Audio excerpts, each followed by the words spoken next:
Hello friends, आज की video में हम जानेंगे कि पावर बीआई में जब हमारा टोटल गलत आता है तो वो किस रीजन से आता है।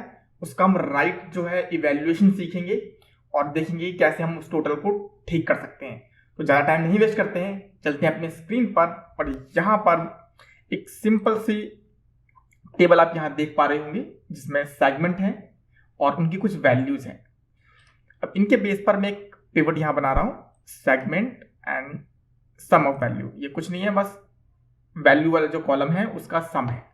इसे मैं यहाँ ड्रैग करता हूँ तो आप देखेंगे कि जो टोटल है वो एकदम करेक्ट आ रहा है। इन सभी वैल्यू से अगर आप सम करेंगे तो वह 18 ही बैठेगा। लेकिन अगर आप एक कुछ कॉम्प्लेक्स सिचुएशन लिखते हैं जो रॉ बाय रॉ अपना डिफरेंस दिखाती है, जैसे कि अगर वैल्यू जो है 5 से ग्रेटर देन हो तो 2 से मल्टीप्लाई किया जाएगा, अदरवाइज 3 से मल्टीप्लाई किया जाएगा। तो इस तरह की जो कॉम्प्लेक्स हो गई, इसको मैं जब ड्रैग करूंगा यहाँ पर आप देखेंगे कि जो टोटल है वो भी यहाँ पर गलत आ रहा है, क्योंकि देखेंगे आप ये 3 वैल्यू को जोड़कर ही वैल्यू ज्यादा हो जा रही है। इनका इसका आंसर जो है ये 36 गलत है।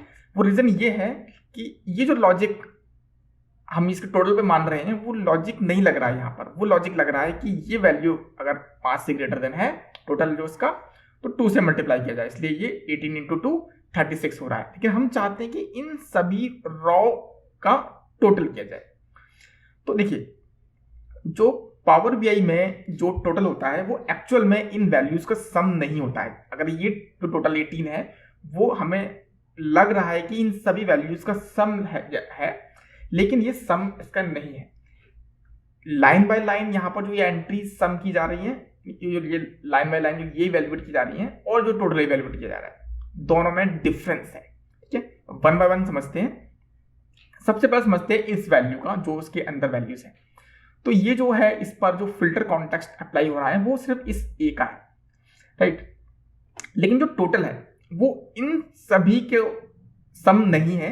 यहां पर जो फिल्टर कॉन्टेक्स्ट अप्लाई हो रहा है वो सभी सेगमेंट का हो रहा है, यानी यहां पर सभी सेगमेंट की वैल्यू है। तो सभी सेगमेंट क्या है, A B C and D. तो सभी का जो फिल्टर लगाएंगे वो 18 आएगा। तो यहां पर वो लॉजिक हमारा दोनों तरीके से सेम ही आंसर आना है। लेकिन इस लॉजिक में वो गलत हो जाता है, क्योंकि वो अब यहां पर लाइन बाय लाइन नहीं चेक कर रहा है, वो यहां पर सिर्फ इसमें वो कंडीशन लगा रहा है। तो अब इस केस में टोटल करेक्ट करने के लिए हमें इसको कुछ ऐसे समझना पड़ेगा कि इसका टोटल हमें निकालने के लिए हमें एक टेबल चाहिए होगी। कौन सी टेबल? जो टेबल यहां पर अभी ये क्रिएट हुई है, यानी कि इस सेगमेंट की और ये जो वैल्यू का जो कैलकुलेशन है इसकी, वो एक टेबल, रफ टेबल बनानी होगी। तो हम देखेंगे उसे कैसे अचीव कर सकते हैं। सबसे पहले हम डेस्क स्टूडियो ओपन करते हैं। अब यहां पर हम इवैल्यूएट लिखेंगे और अगर आप ध्यान से देखेंगे तो यहां पर सेगमेंट और ये मेजर ही है और कुछ नहीं है यहाँ पर। ठीक है, कि ये जो है वो एक और अलग कैलकुलेशन है, ये तो सिर्फ देखने के लिए डाली थी, हटा भी देते हैं तो थोड़ा समझना आसान हो जाएगा। अब ये जो टेबल हमारे पास बन के आ रही है वो उसमें सेगमेंट और ये वाला कैलकुलेशन ही है। तो देखिए, अगर हम समराइज करें इसे, हमारी जो टेबल है इस टेबल के अगेंस्ट में हम समराइज कर रहे हैं। वैल्यू हमारी इसी टेबल का जो है सेगमेंट है और वो जो है हमारी एक कॉलम ऐड करना है। वो कॉलम जो हम ऐड करेंगे वो हम समराइज से नहीं करेंगे, यहाँ पर हम ऐड कॉलम का यूज करेंगे। ये एक बेस्ट प्रैक्टिस है, क्योंकि समराइज के अंदर भी हम कर सकते हैं ऐड कॉलम का काम, लेकिन वो बहुत ही एक्सपेंसिव होगा। तो जो उस वैल्यू का नाम हम दे देते हैं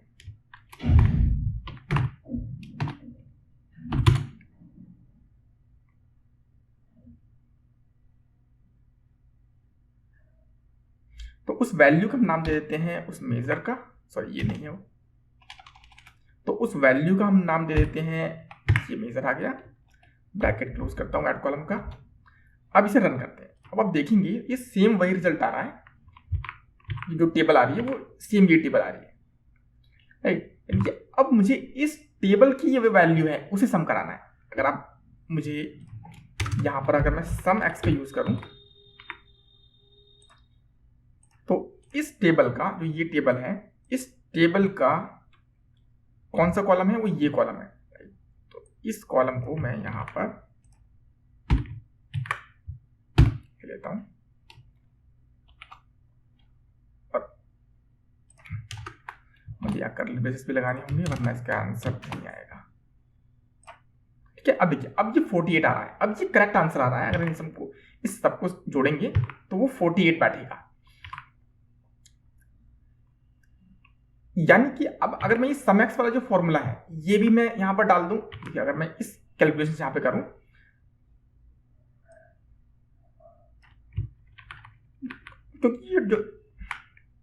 क्योंकि देखो ये जो कैलकुलेशन है ये सिर्फ काम कर रही है कब, टोटल निकालने के लिए। टोटल निकालने के लिए कैलकुलेशन है, अदरवाइज जो है हमारे पास ऑलरेडी एक मेजर बना हुआ है। तो हम इसे कुछ इस तरह से लिखेंगे कि मैं इसके लिए एक और मेजर क्रिएट कर लेता हूं,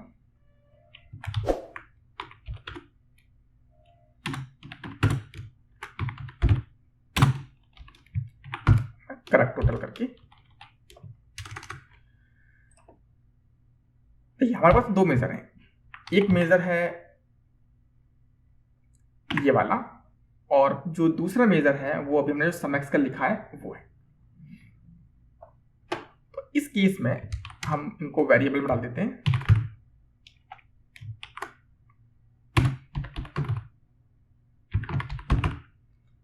तो लाइन वैल्यू हमारी ये होगी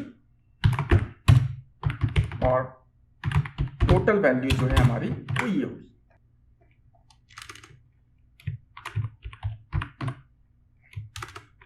लेकिन हमें लाइन वैल्यू चाहिए या टोटल वैल्यू चाहिए वो हमें पता लगाना पड़ेगा एक फंक्शन से। तो वो हम लगाएंगे, एक फंक्शन है हमारा इज इन स्कोप और इसके अंदर हम सेगमेंट डालेंगे। तो जैसे सेगमेंट डालेंगे वो ये पहचान करेगा कि सेगमेंट का फिल्टर आ रहा है या नहीं आ रहा है, मतलब कि जो करंट पिवट टेबल है उसके अंदर सेगमेंट है या नहीं है। और अगर रिजल्ट ट्रू हो यानी अगर ये सेगमेंट इसका होता है तो हमें ये लाइन वैल्यू भी चाहिए और अदरवाइज ये मुझे टोटल वैल्यू चाहिए। और इसे ओके करते हैं और इस मेजर को यहां ड्रॉप कर देते हैं। अब देखेंगे करेक्ट इसका आंसर 48 आ रहा है और इन सब का answer line by line calculation से आ रहा है। राइट, अब देखो यहां पर अगर मैं सेगमेंट का यहाँ फिल्टर भी डाल दूं, अब मैं डी फिल्टर कर देता हूं और सी फिल्टर कर देता हूं। अब देखेंगे अभी भी इसका टोटल 27 करेक्ट आ रहा है। 12 और 15 और जो 12 इन दोनों जोड़ेंगे 27 आएगा, क्योंकि जो मैंने इज इन स्कोप फंक्शन यहां पर लगाया है, आप कह सकते हैं कि अब इसको इसका फिल्टर आ रहा है। अगर आप यूज करते इज फिल्टर ऑफ सेगमेंट अगर आप करते तो उसका आंसर गलत होता। देखिए अगर मैं यहां पर इज इन स्कोप की जगह इज फिल्टर्ड करता, ठीक है, मैंने इज फिल्टर्ड किया और अब मैं ओके करता हूं, तो अब देखोगे कि इसका आंसर अब गलत आ रहा है। इसका आंसर देखो ये जो इसका आंसर आ रहा था 22 वही आंसर आ रहा है, नहीं गलत आ रहा है। क्योंकि इज इन स्कोप जो है जो इज फिल्टर्ड है वो ये चेक कर रहा है सिर्फ कि फिल्टर है या नहीं। तो फिल्टर अगर बाहर से भी आ रहा है तो वो उसको कंसिडर करेगा ट्रू। लेकिन अगर आप इज इन स्कोप लगाते हैं तो ये जो फंक्शन है वो ये चेक करेगा कि करंट पिवट टेबल में वो फिल्टर कर रहा है नहीं। जैसे ऑल सिलेक्टेड फंक्शन होता है उस सेम उसकी तरह ही काम करेगा। उस करंट पिवट टेबल के बाहर अगर उसमें फिल्टर लगा होगा तो उसको कंसिडर नहीं करेगा, पिवट टेबल के अंदर ही कंसिडर करेगा। तो पिवट टेबल के अंदर कंसिडर कर रहा है तो मतलब इसमें फिल्टर मान रहा है इसको, तो उसके हिसाब से वैल्यू दे रहा है। और यहां पर बाहर टोटल में इसका फिल्टर नहीं लग रहा है यहां पर, तो यहां पर सम एक्स वाला फॉर्मूला लग रहा है।